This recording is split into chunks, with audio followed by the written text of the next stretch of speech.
On poursuit dans cette vidéo la découverte des fonctionnalités que Hotjar propose et nous sommes dans la partie Recordings.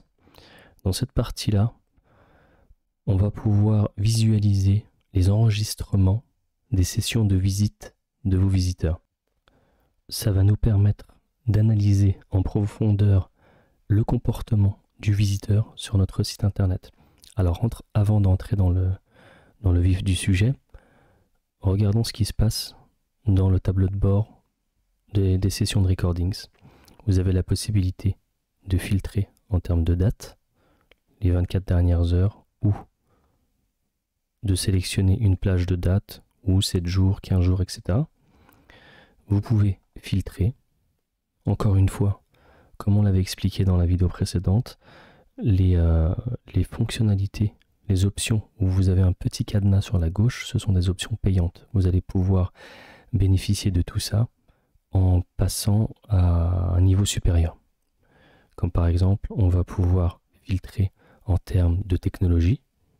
Vous pourrez filtrer en termes de device, de support de visionnage, de navigateur, d'événements, de la durée sur le site internet, du pays.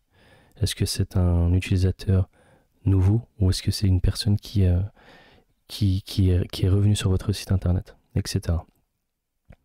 Ensuite, vous avez la possibilité de filtrer si la vidéo a déjà été lue ou pas encore.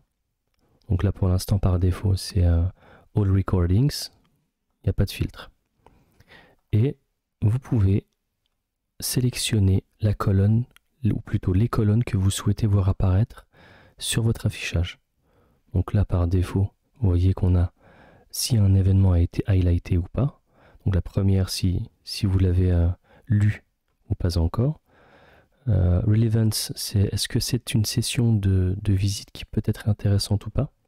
Low, very low, moderate, high, etc. La date, l'utilisateur. Donc ici, l'utilisateur, ce qui est intéressant, c'est que entre parenthèses, vous avez un petit new. Ça, c'est lorsque c'est un nouvel utilisateur ou lorsqu'il a détecté que cet utilisateur est déjà venu sur votre site internet, il enlève le new qui est entre parenthèses. Donc là, ça peut déjà vous aiguiller sur l'intérêt qu'un visiteur a porté à votre site internet. Par exemple, celui-là, vous voyez, c'est le même visiteur qui est revenu plusieurs fois. Et on peut voir par exemple que ici l'intérêt il est modéré, mais quand on regarde en termes d'actions effectuées sur le site internet, il y a eu 40 actions, 19 sur une autre session, 5 sur une autre session, et ici c'est les pages visitées. Il y en a eu 15, 8, 3. Et là en termes de durée passée sur le site internet, 34 minutes, 16 minutes et 1 minute 25. Donc là on peut vraiment voir l'intérêt du visiteur sur le site internet. Et si on scrolle sur la droite, vous avez le device, hein, est-ce que c'est sur ordinateur, sur téléphone ou sur tablette, etc. Et vous donnez également le navigateur, est-ce que c'est sur Chrome, Safari, Facebook, c'est à l'intérieur de Facebook, Safari, etc. Et vous donnez également si c'est un Mac, un Android. Et ce qui est intéressant, c'est la page d'atterrissage, la première page que la personne a visitée, et la dernière page, la page de sortie. Donc voilà. En termes de filtre, hein, vous pouvez tout personnaliser.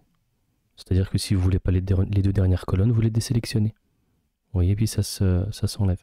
Si vous voulez enlever la date, user, country, c'est vous en fait qui personnalisez votre expérience dans Hotjar. Alors, rentrons dans le vif du sujet. Maintenant qu'on sait à peu près où on va, on peut voir les sessions que j'ai déjà visualisées, les sessions que je n'ai pas encore visualisées. Essayons de trouver une vidéo intéressante. Par exemple, tout à l'heure, on a vu qu'il y avait un visiteur qui est venu 3 fois et qui paraissait potentiellement intéressé par la session l'offre que je propose sur le site internet. Donc on va commencer par la première. Je ne l'ai pas encore joué, cette vidéo-là. Donc on clique. Donc là, comme vous pouvez le voir, regardez, là je mets en pause la vidéo. Comme vous pouvez le voir, ce que vous voyez à l'écran en fait, c'est le téléphone de la personne qui est en train de visiter le site internet. Alors, je vais le remettre depuis le début, je vais vous expliquer ce qui vient de se passer. En fait là, on est passé du début à la fin assez rapidement parce que j'ai coché une case qui s'appelle All Inactivity Skipped, c'est-à-dire que je veux sauter, passer toutes les inactivités sur le site internet. Ça veut dire que si par exemple pendant 1 minute, la personne n'a rien fait sur le site internet, je sais pas, elle a posé son téléphone ou elle est partie se prendre un café, elle est revenue sur son ordinateur, ça ne sera pas comptabilisé. Vous voyez là, si par exemple je décoche et j'appuie sur lecture, là on voit que la personne a scrollé un petit peu, elle a peut-être lu ici, et là elle s'est arrêtée. Vous voyez, à partir de là, jusqu'à ici, il ne s'est rien passé.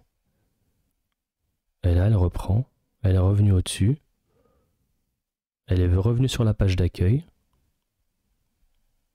et enfin, elle ne fait rien jusqu'à la fin, jusqu'à sortir du site internet. Donc là, on se dit peut-être que c'est une personne qui est passée par là par hasard. Elle est tombée sur l'article de blog. Elle voulait regarder l'article de blog, elle n'a pas eu trop le temps. Du coup, elle a cliqué, elle est restée 1 minute et elle est repartie. Bon, maintenant, ce qu'on peut faire, avant de passer aux 2 autres vidéos qui vont nous dire vraiment si elle a été intéressée ou pas, c'est d'expliquer un peu plus en profondeur ce qui se passe ici. Donc là, comme vous avez pu le voir, on peut visualiser la session de visite du visiteur. Donc là, sur la partie droite, vous avez les informations de sa session. Donc là, c'est l'ID, l'identifiant que Hotjar lui a attribué. Il est ici. Et c'est ce qui va permettre de savoir si c'est un utilisateur qui est revenu ou pas. Si c'est un nouveau ou si c'est quelqu'un qui est déjà venu sur le site internet. Son pays. Ici, ça va être la date. Là, c'est le device. Donc il a consulté le site internet sur un téléphone, sur Chrome et Android. Et ça, c'est la page qui lui a permis, c'est la source en fait. En fait, il est arrivé à partir du site Académie Décollage. On peut voir ici, dans le 2e onglet, les actions, ce qu'il a fait sur le site internet. Donc on peut voir qu'ici, il n'a pas fait grand-chose. On a fait 4 actions et ce n'est pas des actions de grande qualité, on va dire. Alors, ce qui est intéressant également, c'est que, je vais remettre la vidéo au début. Ce qui est intéressant de faire, c'est que, comme j'ai pu le dire, vous skippez toutes les inactivités. Vous avez la possibilité de passer 10 secondes, vous voyez, tac, 10 secondes par 10 secondes, si vous voulez aller plus vite, si vous avez une vidéo qui fait 30 minutes et que vous voulez vraiment accélérer et puis regarder vraiment les informations qui vous intéressent, vous pouvez utiliser ça, ou vous pouvez accélérer la lecture et visualiser ou la ralentir. Vous voyez qu'on était à 0,5, vous pouvez l'accélérer ou la ralentir. Ensuite, ce qui est intéressant, c'est ce qu'on disait dans la précédente vidéo, c'est que vous avez la possibilité de highlighter certains événements, de mettre en avant certains événements. Par exemple, ici, je dis par exemple confusion ou frustration. Je peux par exemple ici cliquer sur confusion. Vous voyez ici, à cet endroit-là, je peux me dire qu'il y a eu une confusion. Alors c'est simplement un exemple. Hein. C'est simplement un exemple pour vous dire que lorsque je clique ici, ça va venir s'alimenter dans... Rappelez-vous, la dernière fois, on avait créé une collection qui s'appelle structure menu. On peut recréer une autre collection qui s'appelle, je sais pas, on va l'appeler blog, par exemple. Hein, c'est vraiment pour l'exemple. On l'appelle blog et on add un comment. On ajoute un commentaire en test, par exemple. Add comment. Et si on retourne sur le tableau de bord des highlights, on va pouvoir retrouver cet élément-là qui sera ajouté. Voilà. Vous voyez, là on le voit directement visuellement sur l'affichage, sur la vidéo. Et vous pouvez mettre, par exemple, il y a un bug, vous pouvez mettre il y a un problème de UX ou UI, il y a une confusion, une frustration ou des succès. Un succès, on a fait une conversion, une vente, etc., un ajout au panier. Vous pouvez taguer ça de cette manière. Ensuite, vous avez la possibilité de revenir à la vidéo précédente ou revenir ou passer à la vidéo suivante. Vous pouvez également agrandir ou diminuer la sidebar. Le dernier élément qui peut être intéressant, c'est que vous avez la possibilité de partager cette vidéo. Si vous partagez cette vidéo, vous envoyez simplement le lien, vous le copiez et vous l'envoyez à une personne avec qui vous voulez partager cet extrait de vidéo. Et vous pouvez spécifier le début de lecture, là 1 minute 14 par exemple, en disant regardez ici il y a un bug, regardez il y a une conversion, on a joué au panier, etc. Vous pouvez spécifier par exemple les droits en lecture, seulement les personnes de votre équipe, ou n'importe qui dispose de ce lien. Donc c'est assez intéressant. Donc ce qu'on peut faire maintenant, on peut analyser, rappelez-vous, on sait que cet utilisateur a visité le site internet 3 fois. Donc ce qu'on peut faire, c'est qu'on peut, en cliquant directement sur ce lien, on va pouvoir visualiser toutes les sessions de cet utilisateur. Vous voyez ici le petit highlight qu'on a mis, confusion, il s'est rajouté dans la colonne confusion. Donc ici, on peut voir la première visite, elle a duré 1 minute 25, la deuxième 16 minutes 42 et la troisième 34 minutes 23. Alors, on peut se demander pourquoi tout ce cheminement-là. Est-ce qu'il recherchait quelque chose en particulier ou est-ce qu'il a besoin de temps pour prendre sa décision? Quoi qu'il en soit, il n'y a pas eu de vente à l'issue de cette visite. Alors, on va essayer de voir. Je clique sur sa deuxième. Vous voyez, c'est toujours sur le téléphone. Donc là, on va essayer de skipper les inactivités. Donc là, vous voyez qu'il s'est inscrit. Là, vous voyez qu'il était sur le panier, qu'il a cliqué sur s'inscrire. On revient légèrement derrière.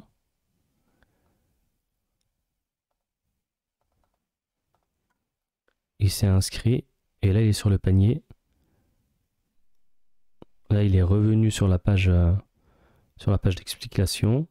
Là, il est revenu sur le panier. Donc, vous voyez là, encore une fois, c'est pas très intéressant parce que sur 16 minutes, il y a eu pas mal d'inactivité. Donc ici, encore une fois, on peut se dire, c'est pas très intéressant. Et maintenant, si on analyse la troisième session de visite, on peut voir qu'il y a eu 40 actions. Et il a visité 15 pages. Il a duré quand même 34 minutes sur le site internet. Un replay.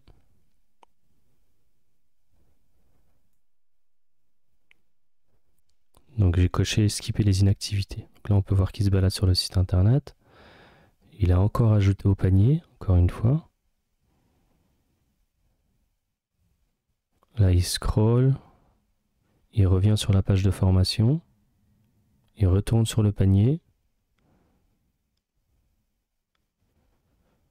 Vous voyez là encore une fois, sur 34 minutes, il y a eu 90% d'inactivité. Donc encore une fois, c'est pas très intéressant. C'est pas très intéressant. On va essayer de trouver une session plus intéressante. Alors, essayons par exemple celle-ci qui vient de Belgique, il y a eu 18 actions, il est resté 5 minutes dessus. On va essayer de voir cette action-là. Alors là, il est sur la page de présentation de la formation. Il scrolle. Il voit le prix, qu'il avait déjà vu parce que je l'avais mis en bas de page. Il paraît intéressé, parce qu'il scrolle et il survole un peu les textes, il lit. Donc là, il est quand même allé bien en deçà de la moyenne de scroll qu'on avait vu précédemment. Donc là, vous voyez, il est quand même descendu tout en bas de la page. Donc là, une petite inactivité.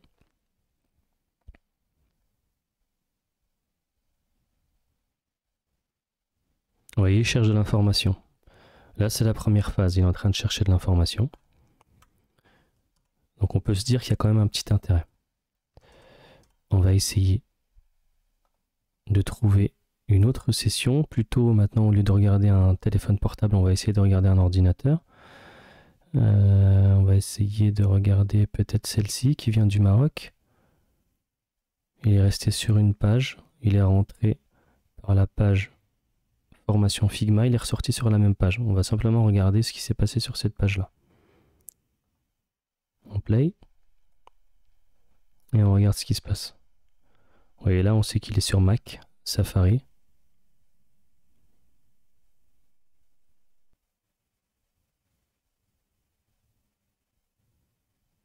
Donc là, il est arrivé sur l'article de blog. C'est un article de blog que j'avais créé pour exporter un design Figma en HTML. Ok, donc là, c'est vraiment une visite,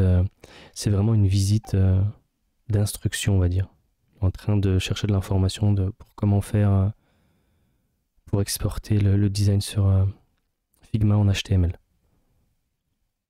Donc là, c'est pas vraiment du business. Ça peut se transformer en business. Mais pour l'instant, il cherche simplement de l'information. Vous voyez ?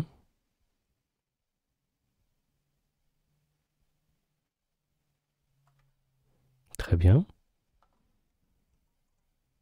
Essayons de voir un autre. Toujours sur ordinateur. 2 minutes. Est-ce qu'on l'avait fait celui-là? Il ne me semble pas. C'est un nouveau. Ok. Donc là, il est sur la page de formation Figma. Ok. Donc là, il a scrollé assez rapidement. Donc il a pris... il a regardé un peu ce qui se passait dans la globalité. Il est revenu sur la page d'accueil.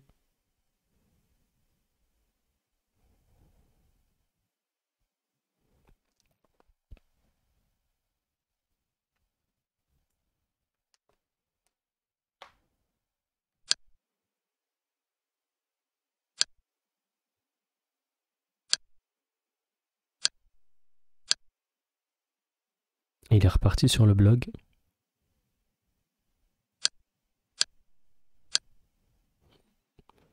Là, on a l'impression qu'il essaye de tester le site internet. Parfois, ça peut être le cas. Hein. Quelqu'un qui est intéressé, qui voit un beau design et qui va sur le site internet et il essaye de tester en fait tout ce qui peut se passer sur le site internet. Ça peut être le cas parfois. Donc là, il a cliqué sur s'inscrire. Et il s'est arrêté là. Vous voyez, pour l'instant, on n'a pas eu d'éléments très intéressants, mais pour l'instant, en fait, toutes ces vidéos-là, en fait, ça va nous permettre de voir s'il y a des points de friction en fait sur le site internet. Est-ce que la navigation se fait plutôt simplement? Est-ce qu'on découvre des bugs? Est-ce qu'on voit par exemple qu'il y a vraiment un problème sur le site internet qu'il faut corriger absolument? Un bug par exemple sur le panier ou sur la validation de commande, la personne essaye de passer commande, elle n'arrive pas. Donc là, ces vidéos, en fait, ça va vraiment nous permettre de savoir qu'est-ce qui se passe exactement sur le site internet. Ce qui pourrait être intéressant également de faire, c'est d'analyser le trafic de visite, la source, en fait, d'où vient vos visiteurs. Et en fait, en fonction de ce que vous avez fait en ads, en publicité, en campagne, d'essayer de visualiser le comportement de vos visiteurs qui viennent de ces différentes campagnes. Par exemple, au début du mois de mars, j'ai effectué des campagnes de Google Ads, Facebook Ads et Instagram Ads. Alors si je dois par exemple visualiser la source, alors ici c'est du Google, ce n'est pas celle-ci, peut-être celle-ci. Voilà. Par exemple ici, on peut voir que ça vient de Facebook et on peut être certain à travers l'UTM qui est juste au-dessus, vous voyez ici sur l'URL, vous avez UTM source Facebook, UTM medium Facebook Ads. Donc ici on ne le voit pas très bien, mais c'est du Facebook Ads. Donc ici, on sait que ce visiteur-là vient de Facebook Ads. Ce qui serait intéressant de faire, c'est de filtrer, ou plutôt de regrouper tous les visiteurs qui viennent de Facebook Ads, de regrouper tous les visiteurs qui viennent d'Insta Ads et de Google Ads par exemple, et d'autres, hein, si vous avez fait d'autres campagnes, par exemple de l'emailing, etc. Et d'essayer de voir s'il y a une tendance qui se dégage de tout ça. Comme ça va vous permettre en fait de savoir si tel ou tel canal de publicité est bel et bien intéressant ou non, en fonction du comportement du visiteur derrière. Bon, évidemment, vous avez quand même d'autres métriques à analyser dans Facebook Ads, etc. Mais au moins, là, vous allez pouvoir voir ce qui se passe au réel. Donc, pour ce faire, vous récupérez simplement la source ici. Vous vérifiez bien que ça vient de Google Ads ou de Facebook Ads, Instagram Ads. Par contre, ici, il va vous falloir l'offre supérieure. Vous voyez, parce que ici, comme on l'a dit, vous pouvez créer des segments et des segments personnalisés en fonction de ce que vous voulez faire avec les visiteurs. Vous voyez ici, Create Your Own Segments, c'est pour créer vos propres segments. Mais là, j'ai un compte qui est basique, du coup, je ne vais pas pouvoir créer ces différents segments. Mais sachez que l'une des utilisations que vous pouvez faire de Hotjar, c'est ça. C'est de créer des segments et d'analyser le comportement de visite par segment. Donc c'est assez intéressant. Honnêtement, vraiment, si vous couplez cette analyse-là, avec du heatmaps, avec du recording, et vous couplez ça avec une analyse poussée de Google Analytics, de votre tableau de bord Facebook Ads, Instagram Ads, etc., là où vous allez faire vos campagnes, vous pouvez avoir vraiment une vue qui va être plutôt quantitative, hein, une vue où vous allez analyser les chiffres en eux-mêmes, hein. Le nombre de visiteurs, le taux de clic, pas mal de statistiques comme celle-ci. Mais là, vous allez pouvoir également mixer ça avec le comportement réel du visiteur. Vous voyez, donc c'est un outil, pour moi, c'est un essentiel. Il faut vraiment essayer de travailler en test and learn. Vous voyez, vous faites des modifications sur votre site internet, vous testez, vous analysez ce qui se passe sur le site internet. Si vous voyez une anomalie, vous essayez de la corriger, un bug, etc. Et si vous voyez que vous pouvez améliorer les choses en analysant le trafic de visite avec Hotjar, il faut absolument le faire. Parce que je le répète encore une fois, vous ne sortirez jamais une version 1 de votre site internet qui est parfaite dès le début. Parce qu'on ne sait pas vraiment comment le visiteur va réagir à tout ce qui se passe sur le site internet. Et c'est un très bon moyen de savoir si votre produit ou votre service a de l'intérêt, ou vraiment de confronter tout de suite votre produit et votre service au marché pour savoir en fait si c'est dans cette direction-là qu'il faut aller ou non. Donc voilà, ça c'est un élément qu'il ne faut pas perdre en tête. Il faut vraiment garder ça à l'esprit, et c'est dans cette direction qu'il faut aller. Donc on va passer dans la prochaine vidéo aux 2 dernières fonctionnalités, Incoming et Survey, et je vous dis à tout de suite.